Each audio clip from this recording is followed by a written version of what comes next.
Ассалаумағалейкум құрметті достар, бүгін мен сіздерге 2014 жылы жарық көрген «Қоқыс орны» атты фильмнің қысқаша ғана сюжетін айтып беретін боламын.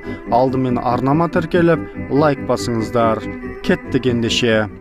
Оқиға Бразилия елінде орын алады. Жозе Анджело атты жігіт үйінде қобалжып ойланып отырады. Ол қызын жерлеп гүлін салады. Сыртында Пия Анджело деп жазылыпты. Мойын алқасын тастап кетеді. Содан әмиянына суретпен басы домалақ кілтті салып жатқанда бір топ полицейлер үйіне қарай келеді. Сыртқы есігін бұзып кіргенде ол әмиянды құшақтап қаша бастайды. Терезеден шығып, тез екі қабат төмен түскенде полицейлер жүгіріп кеп қалып артынан қуады. Бір аяғын атып жаралап, тығырыққа тірелген ол қаша алмайтынын түсініп, қалтасындағы әмиянын ары лақтырып жібереді. Ол кетіп бара жатқан қоқыс тасушы көлікке түседі. Жігітті соққының астына алып, қоқыс көлігінің нөмірін жеткізеді. Ол көлік қоқыс орнына әкеп төкпек болады. Сол үйіндінің ішінде көптеген адамдардың қоқысты сұрыптап, қаптарына жинап жүргенін байқаймыз. Әсіресе жас балалар көп. Солардың бірі Рафаэль төгілген қоқыстан әлгі әмиянды тауып, ішін қарап көріп, қалтасына салып қояды. Сосын досы Гардуға бірдеңе таптым деп шақырып, екеуі ішіндегі көп емес ақшаны бөлісіп алады. Әмиянның ішін ақтарып, Жозенің суретін көріп атын оқиды. Ал ол кезде жігітті қан жоса қылып ұрып тастағанын көреміз. Кілтті алып басын тістеп көреді. Кейін қызының суреттері мен күнтізбені тауып, ішінде күндердің белгіленгенін байқайды. Ал Жозеден кітаппен ақша қайда, әмиянда не болды деп сұрап, одан жауап алынмаған оны өлтіргенін көреміз. Рафаэль өзі секілді ата-анасыз балалармен тұратынға ұқсайды. Оливия дейтін қыз оларға ағылшын тілін үйрететінін көреміз. Жалпы халық осы қоқыс маңында тұратынын және жағдайлары тым нашар екенін, қоқыста жұмыс істеп күнелтіп жүргенін түсінеміз. Екеуі жүгіріп кеп лас суға шомыла бастайды. Ал мына жақта полиция келіп, сондағы халықпен сөйлесіп, бір зат жоғалғанын айтып, тапқан адамға 20 реал береміз деп тұрғанда, көлікпен бір полиция жетіп, ол аумақта телефонды шұқылап тұрады. Гарду суретке түсірсеңіз, мені түсіріңіз деп өзіне назарын аудартады. Оларды суретке түсіріп алады. Солай әңгімелесіп, әмиянды іздеп жүргенін, ол ауыр қылмысты ашуға көмектеседі деп айтып, тапқан адамға 1000 реал береміз дейді. Рафаэль бірден өзі тапқан әмияны жайлы екенін түсініп, ол үндемей тұрады. Кейін Рафаға әмиянды апарып, 1000 реалды алып қайтайық дегенде ол, мен оған сенбеймін, оған басқа нәрсе керек деп беруге келіспейді. Сөйтіп суға түсіп, лақап аты егеу құйрық дейтін балаға барып, әмиянды тығып берші деп бермекші болады. Кәріз құбырлар өткен жерге кеп, егеу құйрықты іздеп тауып, ол оған тыға тұршы, полиция іздеп жатыр десе, орнына не бересің деп ақы сұрайды. Екеуі келісе алмай кететін кезде егеу құйрық әмияннан кілтті алып қалған екен.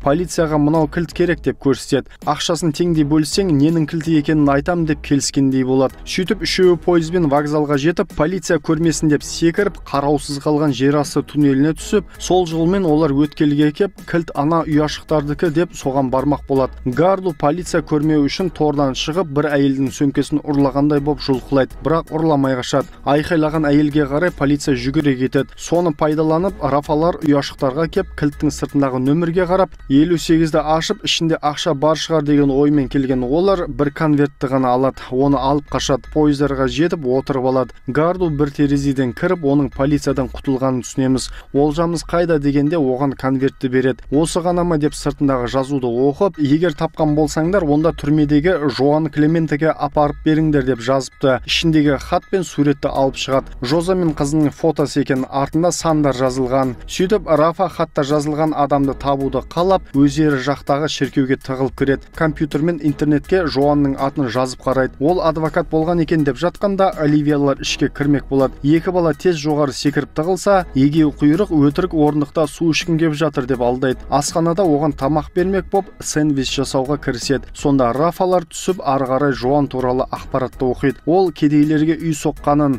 оның жобасын жауып тастағанын, наразылық ұйымдастырған, оны қамаған деген секілді жазылғандарды оқып, басып шығармақ болады. Қағаз дайын болғанда барлығы білдірмей қашып кетеді. Ал мына жақта бір бала басқа әмиянды тауып әкеледі. Ол емес деп қайтарады. Сонда басындағы тергеуші Рафалар келді ма деп ақша беріп, олардың жұмысқа шықпағанын естіп, соның тапқанын түсінгендей болады. түрмедегі адаммен сөйлескісі келетінін жеткізіп, шетте кіші дәретке шықпақ болады. Ал Гарду ойын ойнап отқанда Рафаны полицейлер ұстап әкетеді. Басында ойыннан байқамаған Гарду кейін әкетіп жатқанын көреді. Содан егеу құйрық екеуі дін қызметкері Джулиард көмектеседі деген оймен оған жүгіріп келеді. Падре Джулиард Рафаэльді алып кетті деп оны оятуға тырысып жатады. Рафаны әлгі тергеуші ұстатқан екен. Алдына әкеліп басына қапты кигізіп, аяқ қолдарын байлап көлікке отырғызады. Айда бірден оңға солға айналып бұрып қалады. Ішіндегі бала сол қатты қимылдағаннан әрі-бері ұрылады. Осылай баланы қинайды. Ал Джулиард пен Гарду екеуі полиция бөлімшесіне келіп, Рафаны сұраса, балаларды мұнда ұстамайды деп жоқ екенін жеткізеді. Сөйтіп Рафаны шығарып тергеушінің қасына отырғызып қапталады. Бетінің бәрі қан боп жараланғанын көреміз. Мен Амияннан 300 реал таптым дейді бала.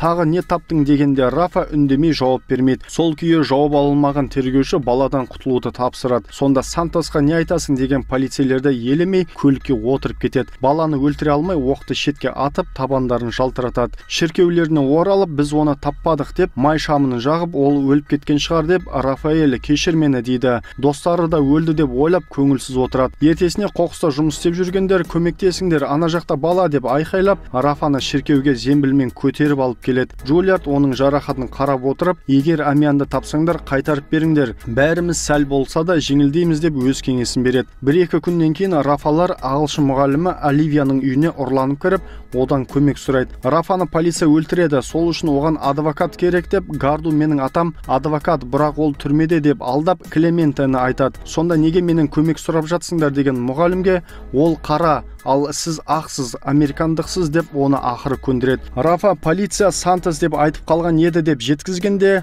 егеу құйрық мен білем оны, ол әкім болғысы кеп жүр, өтірікші, ұры, семіз шошқа деп оны жамандап жағажай жақта тұратынын айтады. Содан Рафа мен егеу құйрық Сантостың үйіне аттанса, ал Оливия Гардудың кір киімін көріп, оған дүкеннен жаңа киім алып беріп түрмеге келеді. Сантостың үй жағына жақындап, тығылып арықпен көрінбей өтіп, қоршаудан асып бір шатырға шығады. Шатырдан түскенде ит үрей кетеді. Жай айналып өткенде ит алдарында тұрады. Сол уақытта итке қарайтын адам кеп, сендер бөтен аймаққа кіріп кеттіңдер деп тұрғанда, Сантостың әйелі иттің аузын жабыңдар деп ашуланып, солар жаққа келе жатқан естіген еркек балаға тығылыңдар дейді. Әйел итті тыныштаңдар, өз жұмысыңды атқар деп бұйырып кетеді. Жақсы деген еркек балаларға көрінбеңдер, болмаса бәрімізді өлтіреді деп бұйыртеді. Күзеттен тығылып жүріп, неге сонша көп күзетшілер десе, 10 миллион ақшасын ұрлап кеткенін кім ұрлады деген балаға Жозе Анджело дейді. Ол қожайынның оң қолы еді деп жауап береді. Ал Гардулардың кезегі келгенде Клементеге кіруге болмайды дейді. Ақыры олар ақша беріп келісіп, түрмеге кіргізіп, Клементаны алып келеді.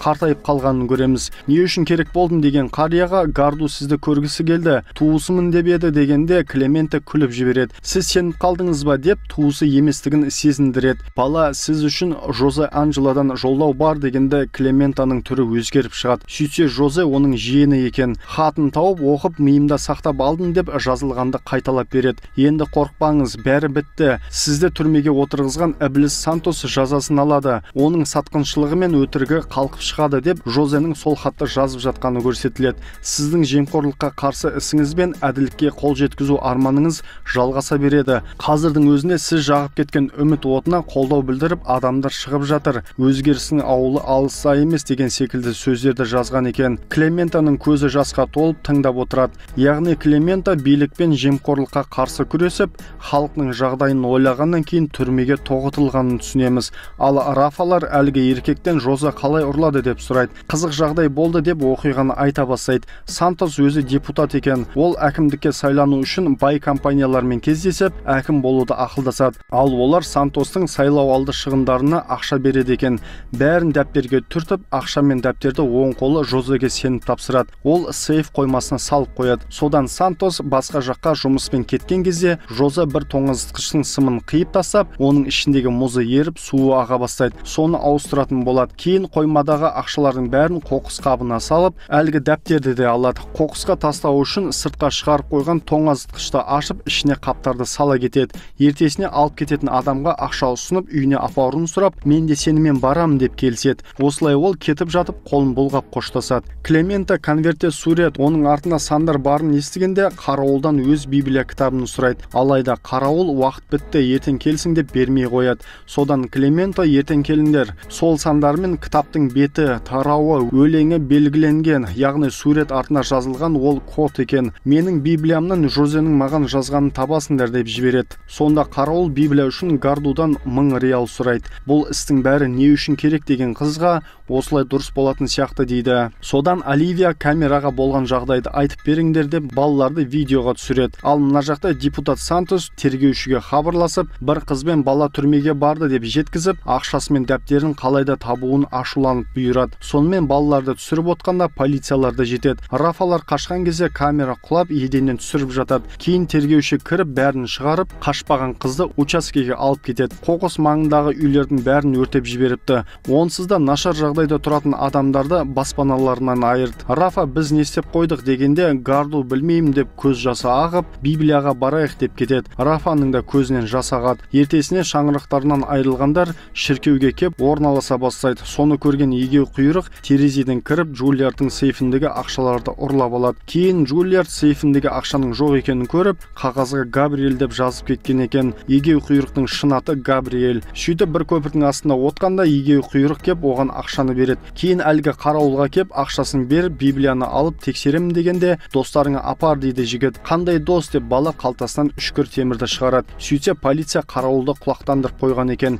Бірден баланы ұстап, ол осында деп айқайға салады. Гарду темірмен бетін жарылап қаша жөнеледі. Асхана жаққа кіріп, әйтеуір шатырға шығып жүгіреді. Егеу құйрық жаққа кеп, оған кітапты лақтырады. Соны байқаған полицейлер артынан қуа кетеді. Қасында 3 дөңгелекті велосипедпен Рафа айдап келе жатып, оған кітапты лақтыртқызады. Солай сәл айдап қашып тоқтап, жол үстінде бетоннан өткел секілді құйылған жерден өтпек болады. Гардулар да жетіп қалады. Рафа ақырындап жолдың екінші бетіне өтсе, кейін қалғандарды өте бастайды. Жете алмаған полиция арттарынан оқ атып тигізе алмайды. Содан үйлер арасына жүгіріп жүріп, қашып құтылды ойлап, бір құрылысы бітпеген үйге келіп тоқтайды. Кітапты алып, оның ағылшынша екенін көрген Рафа мен түсінбеймін деп ашуланып лақтырып жібереді. Гарду мен жейтін нәрсе алып келемін деп кетсе, егеу құйрық кітапты алып, Рафа екеуі кодты шешуге тырысып, сурет артындағы сандарды қарайды. Осылай бетін ашып, кейін тарауын тауып, жазылған бірінші сөз сиыр болады. Солай түсінгендей боп, екінші сөз арыстан болса,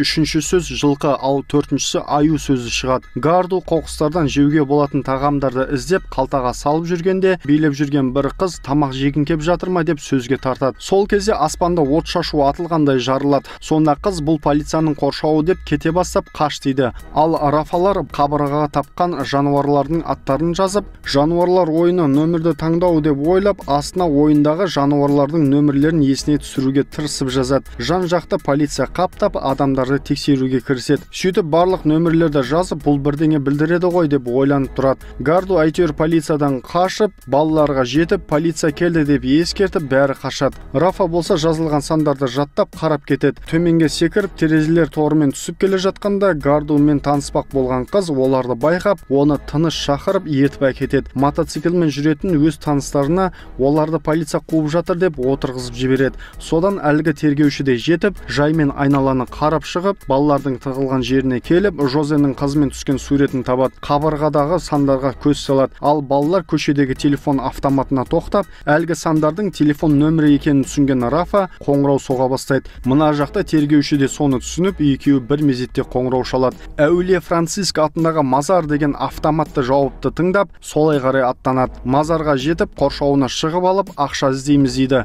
Гарду мен егеу құйрық Жозенің моласын іздеуге кетсе, ал Рафа кітаптың ішінен күнтізбені алып, қаламмен түртілгендерді мазарда жазылғандарға қарап, салыстырғандай боп, бірдеңе түсінгендей жаймен іздей бастайды. Зиратқа тергеуші де жетеді. Сөйтіп жазылғанмен іздеп кеп, Жозенің қызының моласын табады. Пия Анджела деп оқып, Жозе тастап кеткен мойын алқасын тағып алып, не істерін білмей тұрғанда, мұнда не істеп жатсың, атың кім деп сыбырлаған Пия көрінеді. Бір-бірінің атын білгеннен кейін Рафа, егер сен анда болсаң, онда бұл жерде кім деп моласын көрсеткенде, қыз білмеймін дейді. Неге сыбырлап жатсың деген Рафаға, себебі мен тығылып отырмын деп кіріп кетеді. Сөйтсе әкесі, егер менімен бірдеңе болса, осында күт деп айтқан екен. Әкесінің мойын алқасын қызға тағып, достарын шақыруға кетеді. Оларда айқайлап іздейді. Пия қайта тығылатын орнына кетеді. көрсетеді. Достарын таппай тұрғанда тергеуші оларды ұстапты. Ақшаны таптың ба деп сұрап, қолында тапаншаның барын көрген бала ана жерде деп көрсетеді. Гардулар моланың есігін сындырып, ішінен табытты тартып шығарады. Одан іздеп жүрген ақша мен дәптерді табады. Ал Пия тығылған жерінен қарап тұрады.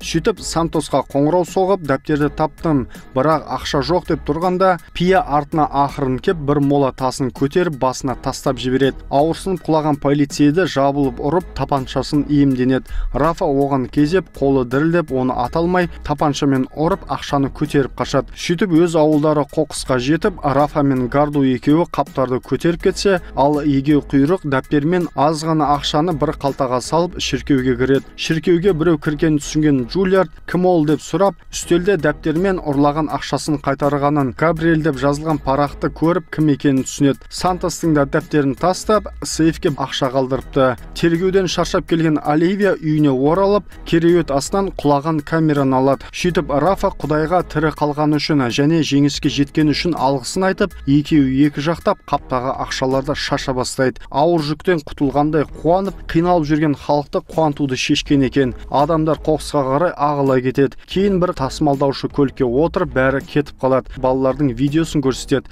Солай ол видеоны сайтқа жүктейді. Содан Пия жаңалықтан YouTube-тан Рафалардың видеосын көріп, Сантосты ұстады. Халық өзгерістерді қалап, шеруге шықты деген хабарды көріп, Рафаларға қарай жүгіреді. Олар бір жағажайда балық ұстап, барлығы қуанышты өмір сүріп жатқанын көреміз. Осылай халықты ойламаған, оларды қоқысқа теңеген жемқор биліктің кесірінен көптеген адамдар кедейшілікте өмір сүріп келеді. Қалайда отбасын, өздерінің ғұмырларын сақтау үшін қоқыс теріп күнелтіп жүргенін көрдік. Осы фильм арқылы әлемдегі барлық билік өкілдеріне тек өз қамдарыңды ойламай, халықтарыңды да ойлаңдар. Ойламасаңдар қоқыс теріп, сол қоқысқа айналып кетеді деп үндеу айтқысы келгендей. Егер кино ұнаған болса, лайк басып, арнама тіркеле кетіңіз. Келесі кездескенше.